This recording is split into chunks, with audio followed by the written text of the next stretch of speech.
President Donald Trump, right, shakes hands with Army Lieutenant Gen. H.R. McMaster, left, at Trump's Mar-a-Lago estate. The White House dismissed a top Korea expert for the role of ambassador to South Korea because he didn't support U.S. plans to attack North Korea, according to multiple reports. Victor Cha is considered by many to be hawkish and highly qualified, but his dismissal hints that he wasn't hawkish enough for the Trump administration, which has often talked of fighting North Korea. Cha's dismissal may show that the White House has abandoned diplomacy and has instead opted for a military strike on North Korea. While nuclear tensions between the US and North Korea have ratcheted up to crisis levels, the US still doesn't have an ambassador to South Korea. The Trump administration reportedly rejected the leading candidate in a move that seems to confirm the worst fears of many on President Donald Trump's approach to Pyongyang.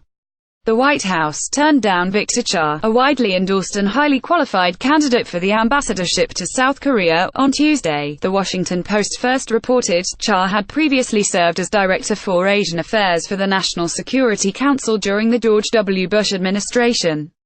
Cha's dismissal owes to his disagreement Trump's plan to attack North Korea with a bloody nose strike, or a limited military strike in response to some North Korean provocation, according to multiple outlets.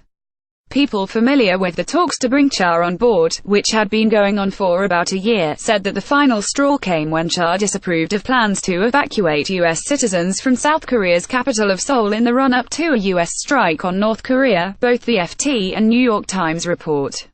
In a Washington Post op-ed published Tuesday night after news broke that he was no longer being considered for the ambassador post, Cha wrote, "The president would be putting at risk an American population, the size of a medium-sized U.S. city, Pittsburgh, say, or Cincinnati, on the assumption that a crazy and under-terrible dictator will be rationally cowed by a demonstration of U.S. kinetic power.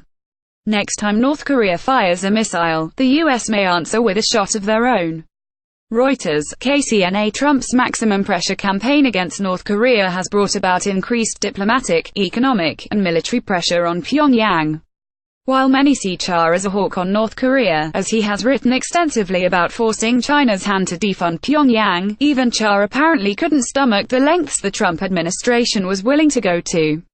The case for a limited strike on North Korea asserts that the U.S. can calculate a strike big enough to matter, but small enough to keep Kim Jong-un from retaliating. Since word of the bloody nose strategy made its way out of Trump's inner circle, a growing chorus of experts have condemned the plan as downright absurd and dangerous.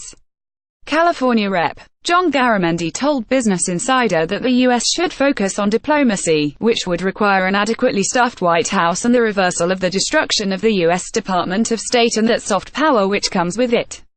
The dismissal of the hawkish Cha shows that the Trump administration is serious about using force against North Korea, and is willing to dispense with diplomatic manpower in favor of military muscle.